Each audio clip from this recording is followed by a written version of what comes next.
اب سورہ النحل کی آیت نمبر 36، یہ قرآن حکیم کی شعراء، آفاق، توحید سے متعلق، انبیاء کی دعوت سے متعلق آیات میں سے ایک آیت ہے۔ ہم نے اپنے ریسرچ پیپر نمبر 4 امام الانبیاء کی دعوت قرآن میں بھی قرآن سے جو 50 آیات سلیکٹ کی ہیں نا، ان میں یہ آیت بھی سلیکٹ کی تھی۔ وہ 50 آیات وہ ہیں کہ آپ کو پورے قرآن کا مقدمہ سمجھ آ جائے گا۔ تو اس کی اہمیت کا آپ اندازہ لگائیں کہ 6500 آیات کو بار بار پڑھ کے ان کی تفسیر پڑھنے کے بعد جو میں نے 50 آیات سلیکٹ کی، ان میں وہ آیت آتی ہے کہ جو سینکڑوں آیات کے اوپر بھاری ہے اپنے مضمون کے اعتبار سے۔ وَلَقَدْ بَعَثْنَا فِي كُلِّ أُمَّةٍ رَسُولًا، اور بے شک ہم نے ہر امت میں کوئی نہ کوئی رسول بھیجا ایک ہی بنیادی دعوت کے ساتھ، أَنِ اعْبُدُوا اللَّهَ، کہ عبادت کرو اللہ کی، بندگی اللہ کی، اللہ کو ماننا نہیں، اللہ کی ماننا، یعنی ایک سٹیپ آگے، کو ماننا تو ہے، کی ماننا۔ وَاجْتَنِبُوا الطَّاغُوتَ، اور دوسری پیرل میں دعوت تھی کہ اللہ کے مقابلے پہ جتنی ہستیاں ہیں مقابلے پر، ان کی نفی کرنی ہے، شیطان کے راستوں کی پیروی نہیں کرنی، طاغوت کی نفی کرنی ہے۔ طاغوت، طغا، طغیانی کا لفظ اردو میں بھی استعمال۔ سمندر میں طغیانی کب آتی ہے؟ جب وہ اپنی باؤنڈری سے باہر نکل جاتا ہے۔ تو طاغوت ہر وہ چیز ہے جو توحید کے مقابلے پر کھڑی ہوئی ہے، اور یہ اتنا سینسٹیو ٹاپک ہے، ایون اگر اللہ کے ماننے والے لوگ اللہ کی پسندیدہ ہستیوں کو اللہ کے مقابلے پر کھڑا کر دیں تو ان معنوں میں وہ بھی طاغوت ان کے لیے بن جائے گا، اگرچہ اللہ کے حضور وہ حزب اللہ ہوں گے۔ مسند احمد میں حدیث ہے، اللہم لا تجعل قبری وثنا یعبد، اے اللہ میری قبر کو وہ بت نہ بننے دینا کہ لوگ اس کی پوجا کریں۔ نبی کی قبر کیسے بت ہوگی؟ نبی تو اللہ کا نمائندہ ہے دنیا میں، نہیں، جب پوجا ہوگی اگرچہ نبی کی ہو رہی ہوگی وہ بت بن جائے گا۔ عیسیٰ ابن مریم وجیہا فی الدنیا والآخرہ ومن المقربین ہے، لیکن اللہ تعالیٰ کیا کہہ رہا ہے کہ تم نے اللہ کے سوا عیسیٰ اور ان کی ماں کو معبود مان لیا، جو نہ تمہارے نقصان کے مالک ہیں نہ نفع کے، یہ تو روٹی کھانے کے محتاج تھے، سورۃ المائدہ میں۔ اور پھر فرمایا من دون اللہ ہے یہ، حالانکہ من دون اللہ نہیں تھے۔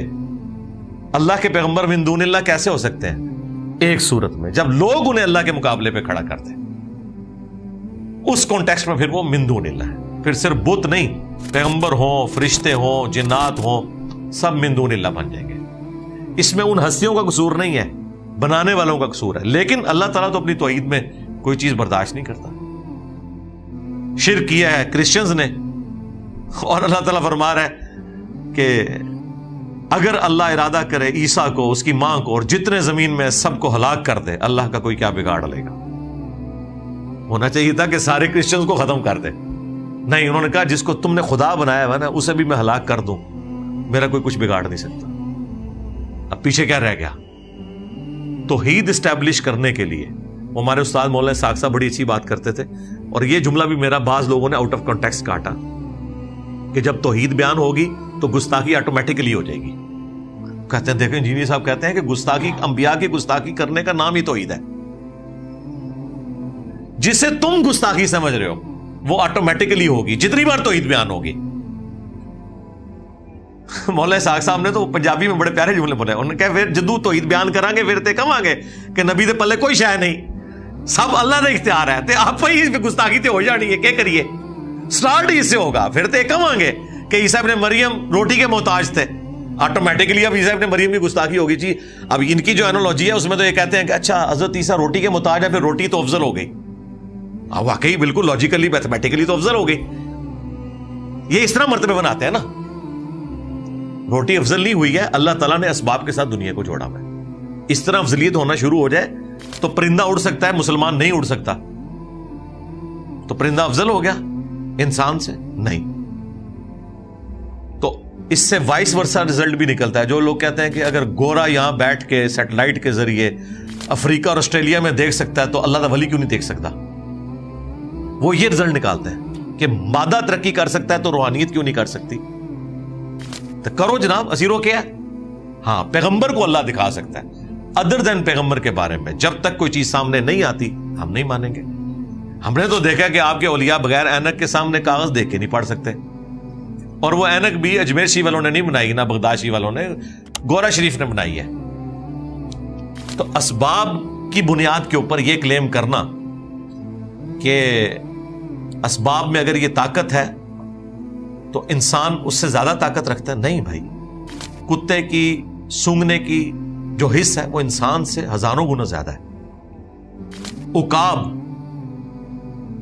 2 کلومیٹر اوپر سے انچ بائی انچ سکوئر کو وہ ٹارگٹ کر سکتا ہے. اندازہ کرو 2 کلومیٹر، سرکار 2 میٹر نہیں میں کہہ رہا. کتنی حیران کن بات ہے. ہاتھی زمین پہ پاؤں مار کے 40 کلومیٹر تک دوسرے ہاتھی کو اپنا میسج پہنچا سکتا ہے. 40 کلومیٹر ہم تو نہیں کر سکتے. پھر ہاتھی بھی افضل ہو گیا؟ نہیں، ہاتھی کو اللہ نے کوالٹی دی ہے، انسان کو نہیں دی ہے. تو ایک بندے میں کوالٹی کا ہونا دوسری مخلوق میں نہ ہونا، اس سے افضلیت غیر افضلیت ثابت نہیں ہوتی ہے، اس کی ڈومین ثابت ہوتی ہے. تو اللہ کے مقابلے پہ جتنی بھی ہستیاں ہیں وہ طاغوت ہیں، خواہ پیغمبر ہوں فرشتے ہوں، کیونکہ لوگوں نے انہیں کھڑا کیا. ہمارے نزدیک وہ حزب اللہ ہے، لیکن جب اللہ کے مقابلے پہ آئیں گے پھر توحید اسٹیبلش ہوگی. بالکل سیدھی سی بات ہے. اسی طریقے سے جب امت میں سے کسی شخص کو پیغمبر کے مقابلے پر لا کر کھڑا کیا جائے گا، پھر ہم کہیں گے کہ بھائی ہم نے اس امام کا کلمہ نہیں پڑھا، ہم نے کلمہ اس کا پڑھا جس کی قبر مدینے میں صلی اللہ علیہ وآلہ وسلم. اور اس میں ہم کسی امام کی توہین نہیں کر رہے ہوتے، امام کے ماننے والوں کی توہین کر رہے ہوتے ہیں کہ ظالموں تم نے اماموں کو پیغمبر کے مقابلے پہ کھڑا کر دیا. تو یہ ہماری مجبوری ہے. تو توحید بیان کریں گے تو گستاخی آٹومیٹیکلی ہو جائے گی ان کے زوم میں، اور جب آپ سنت کو بیان کریں گے، نبی علیہ السلام کی اتباع کے اوپر زور دیں گے، تو اماموں کی اور بزرگوں کی گستاخی آٹومیٹیکلی ہو جائے گی.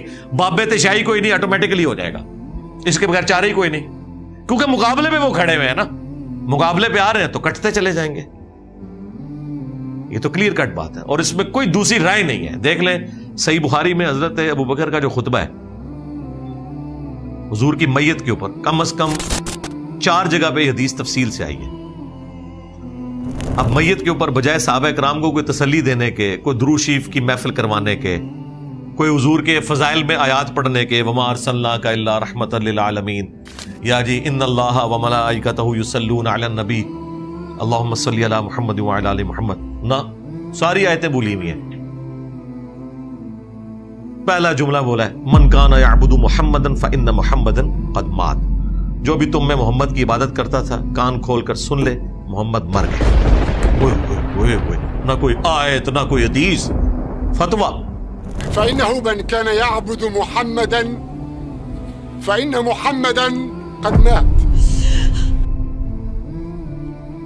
اور وہ بھی جعلی، کیونکہ حضور کی عبادت تو کوئی صحابی کرتا ہی نہیں تھا.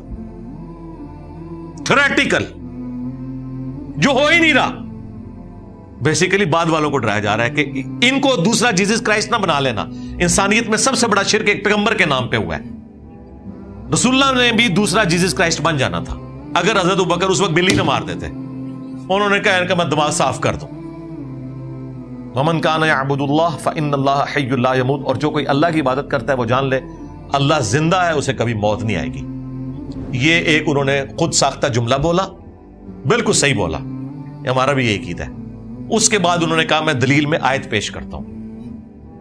آیت میں یہ الفاظ کوئی نہیں تھے. آیت میں یہ تھا وما محمد الا رسول قد خلت من قبلہ الرسل افإن مات او قتل، محمد تو نہیں مگر ایک رسول، ان سے پہلے بھی اور رسول ہو گزرے، اگر یہ مر جائیں یا جنگ میں قتل کر دیے جائیں کیا تم اپنا دین چھوڑ دو گے؟ لیکن حضرت بکر نے یہ نہیں بولا. حضرت بکر نے کہا تم میں جو محمد کی عبادت کرتا تھا جان لے محمد مر گئے، اور جو اللہ کی عبادت کرتا ہے وہ جان لے کہ اللہ زندہ ہے، دین نے باقی رہنا ہے. ہزاروں انبیاء آ کے چلے گئے، کیا اللہ کی توحید ختم ہو جائے گی؟ اللہ تو کسی پیغمبر کا محتاج ہی نہیں. پھر دوسری آیت پڑھی انک میت وانہم میتون، اے نبی تمہیں بھی مرنا ہے، تمہارے مخالفین کو بھی مرنا ہے. پھر تیسری آیت پڑھی، بخاری میں تو 2 آیتوں کا ذکر ہے، المستدرک للحاکم میں تیسری آیت پڑھی سورۃ الانبیاء سے کہ نبی ہم نے تم سے پہلے بھی جتنے انبیاء بھیجے تھے ہم نے انہیں انسان بنایا تھا اور ان کے جسم ایسے نہیں بنائے تھے کہ وہ ہمیشہ دنیا میں رہے، وہ سب کے سب دنیا سے چلے گئے. اور بخاری کے الفاظ ہیں، صحابہ کہتے ہیں ہمیں یوں لگا کہ یہ آیت آج ہی نازل ہوئی ہے، حالانکہ احد کے موقع پہ نازل ہوئی بھی تھی 8 سال پہلے، لیکن حضرت ابوبکر نے کیسا چھکا مارا کہ بالکل پوائنٹ پہ آگے وہ آیت بیان کی. اور صحابہ کہتے ہیں کتنے دن تک، یہ بخاری کے الفاظ ہیں سرکار، یہ کہانی شریف نہیں، بخاری شریف، کتنے دن تک ہم اپنا غم غلط کرنے کے لیے کہ ہمیں یقین آ جائے کہ نبی الاسلام دنیا سے چلے گئے ہیں، ان کے لیے تو بہت مشکل چیز تھی. ہم جب بھی ایک دوسرے کو ملتے تھے نا تو سلام کے بعد یہی پڑھتے تھے، وما محمد الا رسول قد خلت من قبلہ الرسل. دیکھیں صحابہ کرام ایک دوسرے کو تسلی بھی آیات پڑھ کے دے رہے ہیں. آیت نازل ہوئی احد کے موقع پہ، جب حضور کی شہادت کی افواہ پھیل گئی اور صحابہ نے تلواریں پھینک دی، اللہ نے کہا نبی چلے گئے تو کیا توحید ختم ہو جائے گی؟ امپلیمنٹ کدھر ہوئی؟ حضور کی وفات کے اوپر، بڑے ٹائم کے اوپر لا کے نا، جسے کہتے ہیں نا یکا پھینکنا، یہ ابو بکر نے کیا. اور دیکھ لیں ادھر امت کا ایک ٹاپ کا بندہ وہ ڈسیو ہو گیا ہوا ہے، حضرت عمر. بخاری کے الفاظ ہیں، جو کہے گا حضور فوت ہو گئے میں اسے قتل کر دوں گا.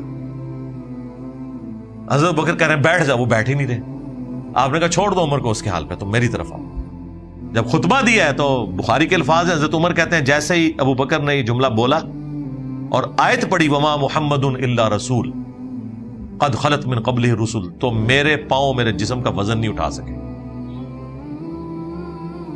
گھٹنوں کے بل گرے. پھر انہیں یقین آ گیا کہ دیٹس آل، بس نبی علیہ السلام دنیا سے جا چکے. تو اللہ تعالیٰ نے ہر امت میں کوئی نہ کوئی رسول اٹھایا. وَلَقَدْ بَعَثْنَا فِي كُلِّ أُمَّةٍ رَسُولًا، ہر امت میں ان اعبدوا اللہ، کہ عبادت کرنی ہے اللہ کی، وَاجْتَنِبُوا الطَّاغُوتَ، اور خدا کے مقابلے پہ ہر چیز کی نفی کرنی ہے، مقابلے پر. یہ جو ہے نا ان اعبدوا اللہ، عبادت کرنی ہے اللہ کی. عبادت کہتے ہیں ٹوٹل اوبیڈینس کو. عبادت سے مراد صرف نماز روزہ حج زکات کرنا نہیں ہے، حقوق اللہ بھی شامل، حقوق العباد بھی شامل. ٹوٹل اوبیڈینس، بندگی کا رشتہ، یعنی جیسے غلام اور مالک کا ہوتا ہے نا، وہ کیا رشتہ ہوتا ہے کہ جو آقا کہے گا میں نے وہ کرنا ہے. یہ ہے بندگی اللہ کی کرنی ہے، ٹوٹل اوبیڈینس. یہ نہیں ہے کہ رمضان کا خدا اور ہے اور غیر رمضان کا خدا اور، نمازوں کا خدا اور ہے، زکات کا خدا اور. کئی لوگ ہیں پکے نمازی ہیں، کروڑ پتی ہیں، زکات کا پوچھے کہتے نہیں ہم نے کبھی حساب نہیں کیا، بس بے حسابہ دے دے، کیونکہ حساب کیتا تو پھر تے بہت زیادہ دینا پینا ہے. رمضان میں ایک افطاری کروا دی. ظاہر ہے میرے بھائی 1 ارب پہ 2.5 کروڑ کی زکات نکلتی ہے. ہاں جی 1 کروڑ پہ 2.5 لاکھ تو سمجھ آتا ہے. جیسے بلین میں فگر جاتا ہے نا، 1 ارب پہ 2.5 کروڑ زکات، ایک بار دماغ چکرا جاتا ہے. اور یہ جب 1 ارب 10 ارب ہو جائے اور وہاں سے 2.5 کو آپ ذرا 10 سے ملٹیپلائی کریں، 25 کروڑ ہو جائے، پھر جناب ادھر ہاتھ پڑتا ہے. یہ وجہ پھر وہ کہتے ہیں ہم نے حساب کیا ہی نہیں ہے. کاروبار جی پورے حساب سے کرتے ہیں. اللہ کی باری یہی تو حساب کی نہیں بھائی، اللہ نے ہر چیز حساب کے ساتھ رکھی. یہ بھی جو پبلک مشہور ہے نا کہ جی اللہ کا ذکر بغیر حساب کے کرنا چاہیے، حضور نے کوئی ذکر بھی بغیر حساب کے نہیں بتایا. اور نمازیں بھی بتائی ہیں 5 ہیں، ان کی بھی رکعتیں بتائی ہیں بلا حساب نہیں کہ فجر جتنا بھی ہو چلو 2 نہیں تو 2 نہیں تو 4 نہیں تو 4 نہیں تو 8 نہیں، 2 سے کم پڑھیں گے پھر بھی نہیں ہوگی، 2 سے زیادہ پڑھیں گے پھر بھی نہیں ہوگی. تسبیحات تک بتائی ہیں تو بتایا یہ 33 بار پڑھنی ہے اور یہ 34 دفعہ پڑھنا ہے، یا تینوں کو 33 دفعہ پڑھنا ہے اور 100 کا عدد پورا کرنے کے لیے لا الہ الا اللہ وحدہ لا شریک لہ پڑھنا ہے. کوئی چیز بغیر حساب کتاب کے نہیں، ہر چیز میتھمیٹیکل ہے. وراثت کے سارے قوانین بتائے ہیں، پورا بتایا ہے. 1/8 بیوی کو ملے گا، 1/4 خامد کو ملے گا، اس میں بھی یہ تفریق ہوگی. ماں باپ کو 1/6 ملے گا. زکات کی باری ہے تو کہتے ہیں جی بغیر حساب کے ہم دے رہے ہیں کیونکہ دینی نہیں پوری، تو اپنے آپ کو نا ایک دھوکے میں رکھا ہوا ہے. ٹھیک ہے جی ایک افطاری کروا دی، رمضان میں تھوڑا سا راشن تقسیم کر دیا، اور بھائی جو تمہاری اس میں اکوٹی لگی ہوئی ہے ساری کی ساری، وہ ساری کی ساری جو کاروبار میں لگی ہوئی ہے، جو پروڈکٹ کے طور پہ اس کی زکات نکالنی ہے. ہاں جو اس کو سپورٹیو ہے، جس طرح فرنیچر ہے، مشینری ہے یا گاڑیاں ہیں، اس کے اوپر زکات نہیں ہوگی. لیکن جو پروڈکٹ آپ بنا رہے ہیں اس سارے کے اوپر آپ نے زکات دینی ہے، جو رننگ میں ہے مال، پروڈکٹ کی فارم میں یا پیسے کی فارم میں. تو یہ ٹوٹل اوبیڈینس ہے. تو عبادت ہوا پھر اللہ کو ماننا، اس کے بعد اللہ کی ماننا. اس طریقے سے اتباع رسول ہے رسول اللہ کو ماننا، رسول اللہ کی ماننا، دونوں چیزیں، اور محبت کے ساتھ. اتباع میں محبت کا جذبہ بھی شامل ہے. اطاعت جو ہے وہ حکم کی کیٹیگری میں، اتباع اس سے بھی اگلی چیز ہے. اطاعت پلس ہے وہ محبت کے ساتھ ماننا. جو سورہ النساء میں ہے کہ اے نبی، یہ اس وقت تک مومن ہی نہیں ہو سکتے جب تک کہ اپنے ہر معاملے میں آپ کو حاکم نہ مان لیں، اور جو آپ ان کے لیے فیصلہ کر دیں اپنے دل میں بھی حرج کوئی محسوس نہ کریں، پھر یہ پکے مومن ہوں گے. یہی تو امتحان ہے. اس میں آخری چیز جو توحید کے حوالے سے امپورٹنٹ ہے کہ اگر یہ عقیدہ توحید تمام انبیاء کی بنیادی دعوت ہے اس آیت کے تحت، تو اس کی بیسک ڈیفینیشن کیا ہے؟ بیسک ڈیفینیشن اس کی قرآن نے ہمیں جو بتائی ہے وہ ہے ایاک نعبد و ایاک نستعین. باقی ساری اسی کی کرولریز ہیں. اے اللہ، عبادت بھی تیری کریں گے، دعا بھی تجھی سے مانگیں گے. بس نماز عبادت، زکوٰۃ عبادت، حلال اور حرام کی تمیز کرنا عبادت، نظر، نیاز، صدقہ، سب عبادات کی شکلیں. قربانی یہ اللہ کے ساتھ خاص ہے، کسی اور کے لیے نہیں ہو سکتی. اگرچہ دعا بھی عبادت ہے لیکن اللہ نے اسے الگ سے ذکر کیا کیونکہ اللہ کو پتا تھا سب سے زیادہ شرک دعا میں ہونا ہے. آج کوئی مسلمان غیر اللہ کے نام کی قربانی نہیں کرتا. عید کے موقع پہ وہ کہتے ہیں کہ اللہ کے نام کی قربانی ہے. اصالے ثواب کر دیں وہ ایک الگ ٹاپک ہے، کرتے اللہ کے نام کی، لیکن دعا میں غیر اللہ کو شریک کیا ہوا ہے. جب آپ یا شیخ عبد القادر جیلانی المدد کہتے ہیں تو یہ آپ اللہ کو دعا کے لیے پکارنے کی بجائے اللہ کے بندے کو پکار رہے ہیں. اس میں شرک کر دیا آپ نے. اب جو کر رہے ہیں انہیں نہیں پتا، انجانے میں دعا میں شریک کیے ہوئے، کیونکہ دعا اللہ تعالیٰ کے ساتھ خاص ہے. ایاک نعبد و ایاک نستعین، مدد تجھ سے مانگیں گے، دعا تجھ سے کریں گے. جو ظاہری اسباب ہے وہ آپ کسی سے بھی کر سکتے ہیں، کافر سے بھی. وَتَعَاوَنُوا عَلَى الْبِرِّ وَالتَّقْوَى وَلَا تَعَاوَنُوا عَلَى الْإِثْمِ وَالْعُدْوَانِ. نیکی اور پرہیزگاری کے کاموں میں ایک دوسرے کی مدد کرو، برائی میں الگ رہو. لیکن جو یہ والی مدد ہے یہ اگر کسی اور سے مانگی تو سیدھے آپ مشرک ہوں گے. اَمَّن یُجِیبُ الْمُضْطَرَّ اِذَا دَعَا، بھلا بتاؤ تو کون ہے جو مصیبت اور پریشانی میں گھرے ہوئے شخص کی فریاد کو سنتا ہے. وَيَكْشِفُ السُّوءَ، اور اس سے اس کی تکلیف کو دور کر دیتا ہے. وَيَجْعَلُكُمْ خُلَفَاءَ الْأَرْضِ، اور زمین پر تمہیں اگلوں کا خلیفہ کرتا ہے، تمہارے ماں باپ کے بعد تمہیں، تمہارے مرنے کے بعد تمہاری اولاد کو. اِلَٰهٌ مَّعَ اللَّهِ، کیا اللہ کے ساتھ کوئی اور الہ بھی ہے جس کی یہ کوالٹیز ہو؟ قَلِيلًا مَّا تَذَكَّرُونَ، بہت کم تم نصیحت حاصل کرتے ہو. کہتے ہیں جی یہ تو قرآن میں لکھا ہے کہ مدد اللہ سے مانگنی ہے، یہ کہاں لکھا ہے کہ کسی اور سے نہیں مانگنی؟ وہ یہ لکھا ہوا ہے سورۃ النمل کی آیت نمبر 62 کہ بھلا بتاؤ کون ہے جو مصیبت اور پریشانی میں گھرے ہوئے شخص کی دعا کو سنتا ہے اور اس سے تکلیف دور کرتا ہے اور تمہیں زمین پر اگلوں کا خلیفہ کرتا ہے. کیا اللہ کے ساتھ کوئی اور معبود بھی ہے؟ اِلَٰهٌ مَّعَ اللَّهِ، یعنی یا شیخ عبد القادر جیلانی کا مطلب ہے کہ عبد القادر جیلانی کو آپ نے معبود مان لیا، چاہے آپ لاکھ کہتے رہے وہ اللہ کے بندے ہیں. اللہ نے جو ڈیفینیشن بتائی ہے اس میں معبود مان لیا، ڈیفینیشن آپ کی نہیں چلے گی. ہاں، بارش کون برساتا ہے؟ اللہ. ڈیوٹی کس کی ہے؟ فرشتوں کی. بارش اگر آپ فرشتوں سے مانگیں گے کہ اللہ نے ڈیوٹی لگائی ہوئی ہے، فارغ. وہ پیغمبر نے بھی صلاۃ الاستسقاء پڑھی ہے، پیغمبر نے بھی اللہ سے مانگا ہے، بارش کی نماز سکھائی ہے. ورنہ اللہ تعالیٰ کے جو فرشتے ہیں وہ تو نبی اسلام کے پاس آتے تھے، آپ ان سے ڈائریکٹ بات کر لیتے کہ جی میکائیل ذرا 2 بدل بھیج دے ادھر. امت نے تو 4 ہاتھ آگے جانا تھا. اور یہ وہ مثال ہے جو ہم نے کٹر قسم کے جو شرک کرنے والے کلمہ کو مشرک ہیں ان کے سامنے بھی رکھی ہے نا، کانپ اٹھے. یا علی مدد، یا شیخ عبد القادر جیلانی مدد، اس کے اوپر ان کا دل سیٹسفائی نہیں ہو رہا، ان کے سامنے آیتیں پیش کر رہے ہیں، نہیں سمجھ آ رہی. پھر میں جٹ کی مثال رکھتا ہوں کہ بتاؤ بارش کون برساتا ہے؟ اللہ. ڈیوٹی کس کی؟ فرشتوں کی. تو فرشتوں سے بارش مانگیں یا اللہ سے؟ نہیں کہتے بارش اللہ سے. کیوں؟ ڈیوٹی لگی ہوئی ہے نا.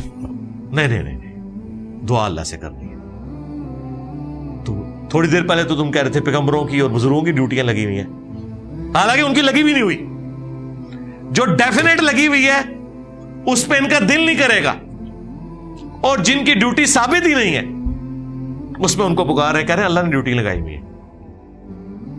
ہم تو کہہ رہے ہیں جن کی ڈیوٹیاں لگی ہوئی تم مانتے ہو, تم ان سے دعا نہیں کرتے ہو, اور جن سے تم دعا کر رہے ہو ان کی ڈیوٹیاں تم ثابت نہیں کر سکتے. اگر ثابت بھی ہو جائیں تو تم نے ہمیں خود ہی بتا دیا ہے کہ بارش فرشتوں سے نہیں اللہ سے مانگ. سمپل سی بات ہے, یہ بالکل ون سائیڈڈ مقدمہ ہے, اور قرآن و سنت اپنے اس مقدمے میں بالکل واضح ہے. یہ چونکہ میرا فیوریٹ ٹاپک ہے, اس کے اوپر میں نے مسئلہ نمبر 3 ریکارڈ کروایا, دعا صرف اللہ ہی سے, اور ریسرچ پیپر نمبر 3 ہے, جتنے انہوں نے شیطانی دھوکے دیے میں وہ میں نے اس میں سیٹل کیے ہیں, دعا صرف اللہ ہی سے.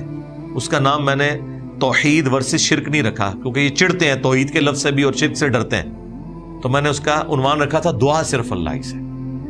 یہ کوڈ ورڈ میں نے توحید کی دعوت پہنچائی تھی, اور الحمدللہ جس نے پڑھی, اب ایک عام آدمی کو دے نا دعا صرف اللہ ہی سے, وہ کہے گا ہاں یار اسی بھی تو اللہ کو نہیں منگنے ہیں نا, اسی کہڑا عبد القادر جیلانی کو منگنے ہیں, جو مانگ بھی رہا ہوگا. اب تو وسیلے ہی ڈالتے ہیں, لیکن وہ جب پڑھے گا تو اسے پتا چلے گا بھی اس میں تو صلاۃ الغوثیہ بھی میں نے لکھی ہوئی ہے, اس میں تو ڈائریکٹ مانگا ہوا ہے, اور قرآن و سنت کیا بتا رہے ہیں. اور پھر نبی الاسلام کے معجزات کو مس یوز کرتے ہیں کہ جی صحابہ کرام جو ہے وہ اللہ سے نہیں مانگتے تھے, حضور سے جا کے کہتے تھے یا رسول اللہ ہمارا یہ مسئلہ ہے, اور نبی الاسلام دعا کرتے تھے, مسئلہ حل ہو جاتا تھا. کبھی کسی کی پنڈلی کی ہڈی ٹوٹ گئی ہے تو نبی الاسلام ہاتھ پھیر دیتے تھے. وہ معجزات کو دعا بنا لیتے ہیں, وہ اسباب ہیں. آج بھی نبی اسلام ہمارے سامنے موجود ہوں, ہم حضور کے پاس ہی ڈائریکٹ جائیں گے کہ یا رسول اللہ ہمارا یہ مسئلہ حل کریں, اللہ سے لے کے دینا ہے, اللہ سے لے کے دیں. اگر آپ کو اللہ نے اس کا ذریعہ بنانا ہے کہ آپ کے مبارک تھوک کی برکت سے یہ کنواں باہر نکلنا ہے, تو یا آپ کے تھوک مبارک کی برکت سے پانی کا چشمہ جاری ہونا ہے, یہ آپ کی مرضی ہے, کیونکہ ہمیں کانفیڈنس ہے کہ ہمارا نبی امام الموحدین ہے. ہاں اگر ہم شرک کر رہے ہوں گے وہ ہمیں ڈانٹ دے گا, اور وہ تو شرک کر ہی نہیں سکتا, تو ہم ہر مسئلہ نبی کے پاس لے کے جائیں گے. تو حضور کے معجزات اور نبی الاسلام سے جا کے دعا کروانا, اس سے کوئی یہ والا شرک ثابت نہیں ہوتا جو انہوں نے مچایا ہوا ہے. یہاں تو کوئی دور دور تک کوئی شائبہ بھی نہیں ان چیزوں کا, لیکن تماشا بنایا ہوا ہے. تو یہ چونکہ کریٹیکل آیت تھی, میں اس کے اوپر اسی لیے تفصیل سے بولا. اس میں ایک آخری بات جو اسی کانٹیکسٹ میں, کہ ہر امت میں کوئی نہ کوئی رسول آیا, لیکن یہ واحد پیغمبر ہے ہمارے صلی اللہ علیہ وآلہ وسلم کہ ختم نبوت کی برکت سے اللہ تعالیٰ نے 2 کوالٹیز ایکسٹرا آرڈنری دے دی. نمبر 1 کہ ختم نبوت کی وجہ سے نبیوں والا کام شفٹ کر دیا امت کو, کہ اب نبی کوئی نہیں آئے گا, یہ امت ہوگی تو امت, لیکن کام نبیوں والا کرے گی. بہت بڑا ٹائٹل ہے. یہ اکثر کہتے ہیں نا جی اس امت کی فضیلت ہے, وہ فضیلت اس وجہ سے ہے کہ کام نبیوں والا شفٹ ہوا ہے, صرف حضور کی نسبت کی وجہ سے نہیں ہے, بلکہ حضور کے کام کی نسبت کی وجہ سے. اور دوسری چیز جو بخاری مسلم میں حدیث ہے کہ مجھ سے پہلے جتنے پیغمبر بھیجے گئے وہ کسی قوم اور قبیلے کے لیے ہوتے تھے, اور مجھے اللہ نے پوری انسانیت کے لیے پیغمبر بنایا. یہاں دیکھیں اللہ تعالیٰ ہمارے ہر امت میں کوئی نہ کوئی رسول آیا. وَإِن مِّن أُمَّةٍ إِلَّا خَلَا فِيهَا نَذِيرٌ, یہ بھی ایک آیت. کوئی امت نہیں ایسی گزری جس میں کوئی ڈر سنانے والا نہ آیا ہو. لیکن حضور کے لیے کیا ہے, وَمَا أَرْسَلْنَاكَ إِلَّا كَافَّةً لِلنَّاسِ بَشِيرًا وَنَذِيرًا, اے نبی ہم نے آپ کو نہیں بھیجا مگر ڈر سنانے والا اور خوشخبری سنانے والا پوری انسانیت کے لیے.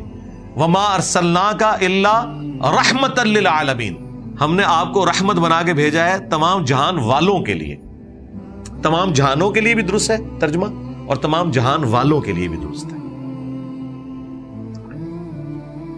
وَلَقَدْ بَعَثْنَا فِي كُلِّ أُمَّةٍ رَسُولًا, اور بے شک ہم نے ہر امت میں کوئی نہ کوئی رسول بھیجا ایک ہی بنیادی دعوت کے ساتھ, أَنِ اعْبُدُوا اللَّهَ, کہ ماننی اللہ کی ہے, بندگی اس کی کرنی ہے, عبادت اس کی کرنی ہے, ٹوٹل اوبیڈینس اس کی ہے.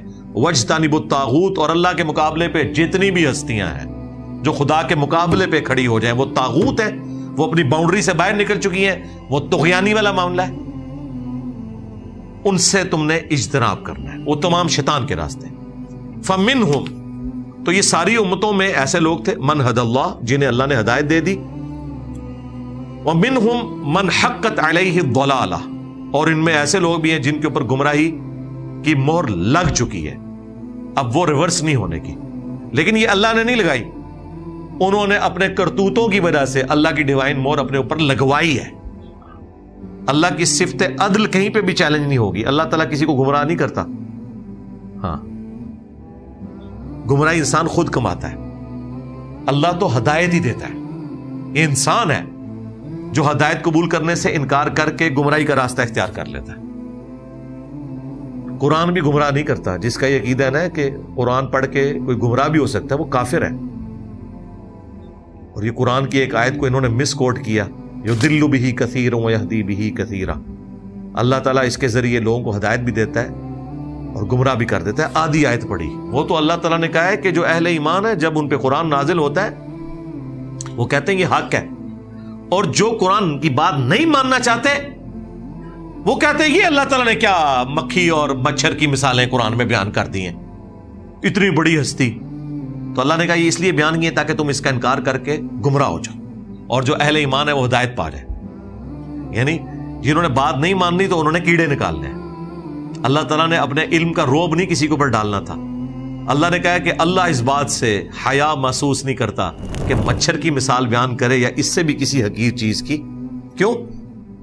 اللہ کی آڈینس ایک ان پڑھ بھی ہے، ایک پڑھا لکھا بھی ہے، اس لیے اللہ تعالیٰ نے چھوٹی چھوٹی مثالیں دی ہیں۔ مکھی کی مثال آئی نا سورۃ الحج میں کہ جن ہستیوں کو اللہ کے سوا تم پکار رہے ہو، اپنا مشکل کشا سمجھ رہے ہو، معبود سمجھ رہے ہو، ان کی حالت یہ ہے کہ ایک مکھی نہیں پیدا کر سکتے، اور مکھی اگر ان کے کھانے سے کچھ اٹھا کے لے جائے اسے واپس نہیں لے سکتے۔ کتنے کمزور ہیں جن کو تم نے اپنا معبود مانا ہوا ہے۔ پھر سورۃ العنکبوت میں اللہ تعالیٰ نے کفار کے ایمان کو مکڑی کے جالے سے تشبیہ دی، ایک جھاڑو پھرتا ہے وہ جالے پڑے ہوئے، یہ تمہارے ایمان کی ٹوٹل اوقات ہے۔ تو یوں اللہ تعالیٰ نے حقیر چیزوں کی مثال دے کے بھی سمجھایا تاکہ بات سمجھ آ جائے۔ تو جو اس مثال کو لیتے تھے اللہ نے کہا کہ وہ حق قبول کر رہے ہیں، اور جو اس کا مذاق اڑا رہے ہیں نا تو پھر یہ اسی لیے ہے کہ تاکہ تم مذاق اڑاؤ اور گمراہ ہو جاؤ، یہ ٹونٹ کے طور پہ بات ہے۔ ورنہ اللہ تعالیٰ کی کتاب ھدی للناس ہے، پوری انسانیت کے لیے ہدایت ہے۔ فسیروا فی الارض، تو زمین میں سیاحت کر کے دیکھو، فانظروا کیف کان عاقبۃ المکذبین، کہ جو ان سے اگلے لوگ تھے جنہوں نے اپنے وقت کے پیغمبروں کا انکار کیا، انہیں جھٹلایا، ان کا انجام کیسا ہوا۔ اور یہ لوگ دیکھتے تھے، مشرکین عرب جب شام میں تجارت کے لیے جایا کرتے تھے تو راستے میں وہ ساری بستیاں آتی تھیں، ان کے کھنڈرات آتے تھے جو اگلی قومیں ہلاک کی گئی۔ اب تو خیر سعودی حکومت نے ابھی ریسنٹلی بھی میری کوئی 1-1.5 ہفتہ پہلے بات ہوئی، سعودیہ میں جو مسجد نبوی کا چینل چلا رہے ہیں نا بھائی، وہ پاکستان سے ہی ہیں، تو مسلسل رابطے میں رہتے ہیں۔ اب انہوں نے ساری ہسٹوریکل پلیسز جو ہے، جب سے یہ محمد بن سلمان آیا نا، یہ چونکہ تھوڑا سیکولر ٹائپ بندہ ہے، یہ اس طرح کٹر وہابی نہیں ہے، تو انہوں نے تمام تاریخی مقامات کو رینیو کرنا شروع کر دیا۔ تو مجھے بتا رہا تھا کہ عتبان بن مالک کا گھر بھی ہم نے کھول دیا ہے۔ اب وہ یہ مجھے ہی بتا سکتا تھا، اب آپ لوگوں کو کون بتائے گا عتبان بن مالک کون ہے؟ میں نے کہا یار کمال ہے۔ کہتے ہیں وہ گھر ابھی تک اسی حالت میں تھا چونکہ وہ دور تھا۔ عتبان بن مالک وہ ہے کہ بخاری مسلم میں حدیث ہے، ایک صحابی حضور کے پاس آئے، کہنے لگے یا رسول اللہ، یہ جب بارش ہوتی ہے تو مدینے کے ندی نالے بہہ پڑتے ہیں، تو میں مسجد نبوی میں جماعت سے نماز نہیں پڑھ سکتا، تو آپ کبھی ٹائم نکال کے میرے گھر آ جائیں اور 2 نفل وہاں پڑھ دیں، وہ میری مسجد بیت بن جائے گی۔ جب میں مسجد میں نہیں آ سکوں گا نا تو مجھے تسلی ہوگی یہاں اپنے 2 رکعتیں پڑھی ہوئی ہیں، میں اپنی نماز وہاں پڑھ لیا کروں۔ پھر نبی علیہ السلام ایک دن نفس نفیس تشریف لے گئے، بخاری مسلم کے الفاظ ہیں، پورے محلے کے لوگ اکٹھے ہوئے وہاں پہ، کوئی حلوہ بنا کے لے آیا، کوئی چیز لے آیا کہ اللہ کے نبی آئے ہوئے ہیں آپ کو ویلکم کہنے کے لیے، ان کے لیے تو بہت بڑی سعادت تھی۔ پھر نبی علیہ السلام اس کے گھر میں گئے اور فرمایا کہ بتاؤ کون سی جگہ تمہارے لیے سوٹیبل ہے جس کو تم بعد میں مسجد بیت بناؤ۔ انہوں نے کہا یا رسول اللہ اس کونے میں آپ نماز پڑھیں۔ آپ نے کہا ٹھیک ہے تم میرے پیچھے کھڑے ہو۔ آپ نے پھر نفل کی بھی جماعت کروائی۔ اسی حدیث سے محدثین نے یہ مسئلہ اخذ کیا ہے کہ نفل کی بھی جماعت ہو سکتی ہے۔ اور پھر نبی علیہ السلام وہاں سے تشریف لے گئے۔ پھر وہ عتبان بن مالک نے بارش کی صورت میں، سخت سردیوں میں جب وہ مسجد تک نہیں پہنچ سکتے تھے تو وہ جہاں حضور نے نماز پڑھی ہوئی تھی نا اس جگہ پہ وہ نماز پڑھا کرتے تھے، اور وہ گھر ابھی تک موجود تھا۔ وہ مدینے سے تھوڑا ہٹ کے کسی وادی میں تھا، تو وہ اسی حالت میں تھا اس کو انہوں نے اب رینیو کیا اور ہسٹوریکل پلیس کے طور پہ ڈکلیئر کر دیا. حضرت علی کا گھر بحال کر دیا انہوں نے, سیدہ فاطمہ کا گھر, حضرت عثمان کا, حضرت بکر صدیق کا, اور اس طرح حضرت عثمان کا جو کنواں تھا, وہ سقیفہ بنی ساعدہ والا معاملہ تھا, وہ بنی ساعدہ کا وہ جو باغ تھا جہاں پہ وہ پہلی بیعت ہوئی تھی, وہ سارا انہوں نے رینیو کر دیا. تو وہ ساری ہسٹوریکل پلیسز کو اب رینیو کرتے جا رہے ہیں. تو وہ یعنی مجھے بتا رہے تھے کہ اب ہم ایک ایک کر کے نا لوگوں کے لیے چیزیں کر رہے ہیں تاکہ لوگ آ کے اس سے عبرت حاصل کریں. تو اس میں کوئی ایسا معاملہ تو نہیں ہے کوئی بدعت والا یہ وہ. میں نے کہا بدعت والا معاملہ نہیں ہے جب تک کہ وہاں غلط ایکٹیویٹیز پرفارم نہ کی جائے. یہ تو نبی اسلام کی یاداشتیں ہیں, ان کو سنبھالنا چاہیے, اور امت کا کام ہے کہ صرف یاداشتوں تک نہ رہے. اس سے بڑی چیز تو اللہ کے نبی آپ کو دے کے گئے جو ہر گھر میں موجود ہے, اللہ کی کتاب. ہاں, ادبان بن مالک کا گھر تو مخلوق ہے نا, اصل جو حضور کی دعوت ہے وہ تو قرآن ہے, وہ تو ہر گھر میں موجود ہے. اسے بھی اتنی امپورٹنس دی جائے. تو کفار مکہ جب ان جگہوں سے گزرتے تھے تو ان بستیوں کو دیکھتے تھے. اللہ نے کہا کہ دیکھو یہ تم سے پہلے یہ لوگ تھے, برباد کر دیے گئے, تو اس وقت سے ڈر جاؤ کہ اس نبی کا انکار کرنے پر تم پر بھی عذاب آئے. اور پھر آیا غزوہ بدر کی شکل میں, احد کی شکل میں, اور پھر خندق پہ مسلمانوں کو پاور تسلیم کر لیا مشرکین عرب نے. پھر اللہ نے ہدایت دے دی. فتح مکہ کے اوپر جب دھمکی لگائی گئی سورہ توبہ میں کہ بس 23 سال ہو چکے ہیں, اب دیٹس آل, اب یا تو اسلام قبول کرو گے یا عرب کی سرزمین تمہیں چھوڑنی پڑے گی, یہ حرم مکہ اب قیامت تک کے لیے, یا پھر قتل کیے جاؤ گے. اللہ کا شکر ہے سب نے اسلام قبول کر لیا. اللہ نے اس چیز کی پرواہ نہیں کی کہ 13 سالہ مکی قرآن, 2/3 قرآن کافروں کو دھمکی لگا رہا تھا کہ تم پہ عذاب آئے گا جس طرح اگلی قوموں پہ آیا, لیکن اینڈ پہ اناؤنسمنٹ ہوئی کہ سب معاف, لا تثریب علیکم اليوم, معافی ہوگی. ہاں یہ ایک شرط رکھتی. تو باقی لوگوں نے بھی اسلام قبول کر لیا, انہیں نظر آ گیا کہ اللہ کے پیغمبر ہیں. ابو سفیان دیکھے نا, حضرت خالد بن ولید پہنچ گئے ابو سفیان کے پاس, نے کہا یار اب کون سا تجھے کوئی شک رہ گیا. اور حضرت عباس کے ساتھ تو بڑی پکی دوستی تھی ابو سفیان کی, عمر سیریز میں انہوں نے وہ سارے سین فلمائے ہیں. انہوں نے کہا اب بھی تو آ کے کہہ رہے کہ کوئی دلیل چاہیے, دیکھ اللہ نے کس طرح ایک نہتے شخص کو جس کو تم نے راتوں رات ہجرت پہ مجبور کیا تھا, دیکھو آج کس طریقے سے اللہ نے طاقت دی ہے. اور پھر دیکھیں وہ مکہ کے لوگ بالکل اینڈ پہ مسلمان ہوئے. انہوں نے سوچا بھی نہیں تھا کہ اللہ نے ان کے ذریعے ان رومنز اور پرشینز کو کھڑوانا ہے جن کے ناموں سے یہ کانپتے تھے. اللہ نے ان کو مسلط کر دیا ان کے اوپر, پھر کوئی سامنے نہیں ٹھہرا. اور آلموسٹ 5 سے 7 سال کے اندر رومن اور پرشین امپائر, یہ 13 ہجری میں دونوں جنگیں ہوئی ہیں, قادسیہ اور یرموک. حضور کی وفات کے 2.5 سال کے بعد یہ سب کچھ کایا کلب ہو گیا تھا. الحمدللہ کیا اللہ تعالیٰ نے مسلمانوں کو غلبہ دیا.